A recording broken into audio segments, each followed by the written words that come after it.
याआधी तुम्ही भरपूर वडे खाल्ले असतील, पण त्यातलाच हा तुम्ही कधी मटार वडा खाल्लाय का? अर्थात नसेल खाल्ला तर व्हिडिओ कुठेसुद्धा स्किप न करता संपूर्ण व्हिडिओ पहा.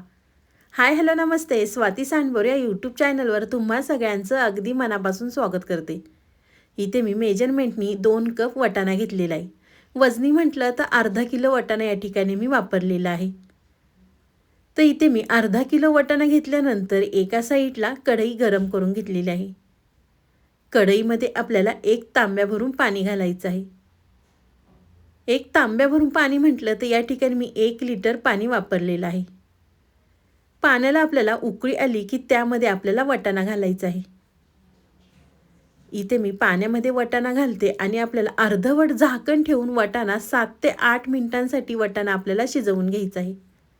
आज आपण मटार वडा याची रेसिपी पाहणार आहोत. तुम्ही बरेचसे वड्यांचे प्रकार खाल्ले असेल, पण तुम्ही कधी हा मटार वडा खाल्ला नसेल. अगदी 10 ते 15 मिनिटात झटपट तयार होतो. तर 7 ते 8 मिनिटं झाल्यानंतर तुम्ही या ठिकाणी पाहू शकता वाटाणा अगदी व्यवस्थित शिजलेला आहे. वाटाणा शिजल्यानंतर एका चाळणीमध्ये आपल्याला वाटाणा हा निथळून घ्यायचा आहे. वाटाण्यामधलं पाणी आपल्याला अगदी व्यवस्थित सगळं काढून घ्यायचं आहे. पाणी निथळल्यानंतर इथे मी पसरट आकाराचं एक भांडं घेतलेलं आहे. त्यामध्ये आपल्याला सगळा वाटाणा घ्यायचा आहे. त्यानंतर इथे मी पेल्याने हा वाटाणा मॅश करून घेते. तुम्ही पेल्याने किंवा ग्लासाने किंवा पावभाजी मॅशरने सुद्धा हा वाटाणा मॅश करून घेऊ शकता. इथे तुम्ही पाहू शकता मी पेल्याने छान असा वाटाणा मॅश करून घेते. खूप जास्त आपल्याला मॅश करायचं नाही आहे. अगदी थोडासा या ठिकाणी आपल्याला जाडसर वाटाणा ठेवायचा आहे. अगदी व्हिडिओमध्ये दाखवते ना त्या पद्धतीने करून घ्या. तर इथे मी सगळा हा वाटाणा मॅश करून घेते. तोपर्यंत तुम्ही माझा व्हिडिओ इथपर्यंत पाहिलाच आहे आणि व्हिडिओ थोडा तरी आवडला असेल ना तर व्हिडिओला एक लाईक नक्कीच करा. साईडचं बेल आयकॉनसुद्धा प्रेस करा, म्हणजे तुम्हाला माझे नवीन नवीन व्हिडिओचं नोटिफिकेशन सगळ्यात आधी येईल. तर तुम्ही या ठिकाणी पाहू शकता मी पेल्याने सगळा हा वाटाणा मॅश करून घेतलेला आहे. वाटाण्याला रंगसुद्धा किती सुंदर आहे, पाहू शकता तुम्ही या ठिकाणी. बाजारात भरपूर प्रमाणात वाटाणा आलेला आहे. मग तुम्ही ही रेसिपी एकदा नक्कीच करून पहा. लहानांपासून मोठ्यांपर्यंत सगळेजण आवडीने खातील. वाटाणा मॅश केला की त्यामध्ये आपल्याला काही साहित्य घालायचं आहे. इथे मी एक मोठ्या आकाराचा कांदा उभा पातळ चिरून घेतला होता. तर आपल्याला कांदा घालायचा आहे. त्यानंतर इथे मी 3 ते 4 मिरच्या बारीक चिरून घेतल्या होत्या. मिरच्या घातल्यानंतर इथे मी आलं किसून घेतलेलं आहे. तर यामध्ये आपल्याला किसलेलं आलं घालायचं आहे. लसूण अजिबात आपल्याला यामध्ये वापरायचं नाही आहे. आलं घातल्यानंतर त्यामध्ये आपल्याला भरपूर चिरलेली कोथिंबीर घालायची आहे. कोथिंबीर घातल्यानंतर इथे मी 2 चमचे धना पावडर, अर्धा चमचा आपल्याला या ठिकाणी हळद घालायची आहे. धना पावडर हळद घातल्यानंतर इथे मी पाऊण कप बेसन पीठ घेतलेलं आहे. तुम्ही बेसन पीठ किंवा या ठिकाणी तुम्ही मुगाच्या डाळीचं पीठसुद्धा वापरू शकता. तुम्हाला जर बेसन पीठ नसेल वापरायचं तर तुम्ही या ठिकाणी मुगाचं डाळीचं पीठ नक्कीच वापरू शकता किंवा तुम्ही यामध्ये ज्वारीचं पीठसुद्धा वापरू शकता. बेसन पीठ घातल्यानंतर त्यामध्ये आपल्याला मटार वडा छान असं चटपटीत होण्यासाठी त्यामध्ये आपल्याला अर्ध लिंबू पिळायचं आहे. तुम्ही लिंबू किंवा चाट मसाला किंवा आमचूर पावडरसुद्धा या ठिकाणी वापरू शकता. लिंबू पिळल्यानंतर आपल्याला ह्याचा गोळा तयार करून घ्यायचा आहे. पाण्याचा वापर अजिबातसुद्धा आपल्याला यामध्ये करायचा नाही आहे. तुम्ही हा मटार वडा एकदा ट्राय केला ना तर वाटाण्याचं सीझन आहे ना तोपर्यंत आठवड्यातनं 2 ते 3 वेळा नक्कीच बनवाल. तर तुम्ही या ठिकाणी पाहू शकता मी या पिठाचा गोळा छान असा तयार करून घेतलेला आहे. त्यानंतर त्यावरती आपल्याला अर्धा चमचा तेल घालायचं आहे आणि परत आपल्याला हा गोळा एकसारखा करून घ्यायचा आहे. तर इथे मी हा गोळा एकसारखा करून घेते. एकसारखा करून घेतल्यानंतर आपल्याला हाताला थोडंसं तेल लावायचं आहे. तेल लावल्यानंतर आपल्याला ह्याचे वडे तयार करून घ्यायचे आहेत.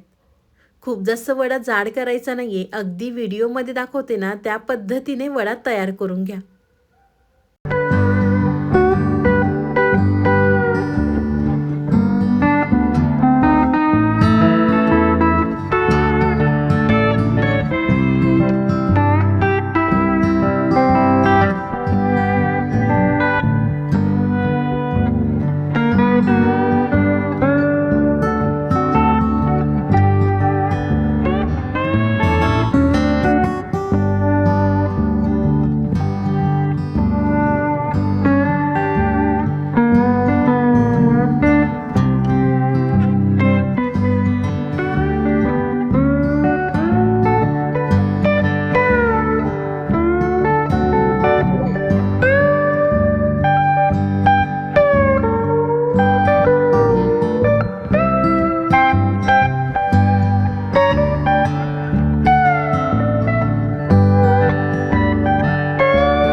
या ठिकाणी पाहू शकता मी सगळे वडे तयार करून घेतलेले आहे.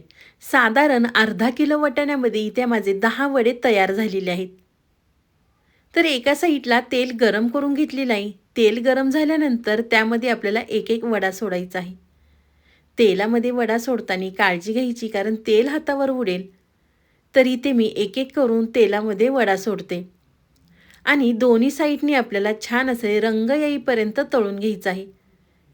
खूप फास्ट गॅसवर तळू नका. या ठिकाणी आपल्याला मीडियम गॅसवर दोन्ही साईडनी वडे खरपूस असे तळून घ्यायचे आहेत. तेलामध्ये वडा सोडल्यानंतर लगेच आपल्याला झारा लावायचा नाहीये. थोडेसे वडे कडक झाले की आपल्याला दुसऱ्या साईडनी पलटी करून दोन्ही साईडनी छान हे वडे आपल्याला तळून घ्यायचे आहेत. तर तुम्ही या ठिकाणी पाहू शकता छान हे वडे तळलेले आहेत. रंगसुद्धा वड्यांना खूप सुंदर आलेला आहे. तर एका साईडला हे वडे मी सगळे काढून घेते. अगदी ह्या वड्यांचा वास आहे ना घरभर सुटला होता तळत असताना. तुम्ही जर घरातल्यांना एकदा करून खाऊ घातले ना तर घरातले सारखेच तुमच्याकडे ही रेसिपी करून मागतील. तर अशाच पद्धतीने इथे मी बाकीचे सुद्धा वडे तळून घेते. तुम्ही सकाळच्या नाश्त्यासाठी अगदी झटपट हा मटार वडा तयार करू शकता. ह्या वड्यांमध्ये तुम्ही किसलेल्या भाज्यासुद्धा घालू शकता. कोबी, बीट, किसलेला कोबी, तुम्हाला ज्या भाज्या आवडतात त्या तुम्ही ह्या वड्यामध्ये घालू शकता. तर तुम्ही या ठिकाणी पाहू शकता दुसरे सुद्धा वडे छान असे रंग येईपर्यंत मी तळून घेतलेले आहे. तर आपण चाळणीमध्ये काढून घेणार आहे, म्हणजे जे काय एक्स्ट्राचं तेल असेल ते निघून जाईल. हे मटार वडे खूप जास्त तेलकट होत नाही. तर वडे एका चाळणीमध्ये काढल्यानंतर बाकीचे जे वडे शिल्लक होते ते सुद्धा आपण अशाच पद्धतीने तळून घेणार आहोत. तर तुम्ही या ठिकाणी पाहू शकता मी सगळे वडे तळून घेतलेले आहेत. मस्त आपला क्रिस्पी मटार वडा तयार झालेला आहे. तुम्ही टोमॅटो केचप संग किंवा हिरव्या चटणी संग खाऊ शकता. तुम्हाला ही माझी आजची रेसिपी कशी वाटली ती मला नक्कीच कमेंट करून सांगा. व्हिडिओ आवडला तर व्हिडिओला लाईक, कमेंट, सबस्क्राईब करायला विसरू नका. तुम्ही माझा व्हिडिओ कोणत्या शहरातनं पाहता ते सुद्धा मला कमेंट करून नक्कीच कळवा. तर चला, तुम्ही माझा संपूर्ण व्हिडिओ पाहिल्याबद्दल थँक्यू सो मच. पुन्हा भेटूया असाच एक छानसा व्हिडिओ घेऊन. तोपर्यंत बाय.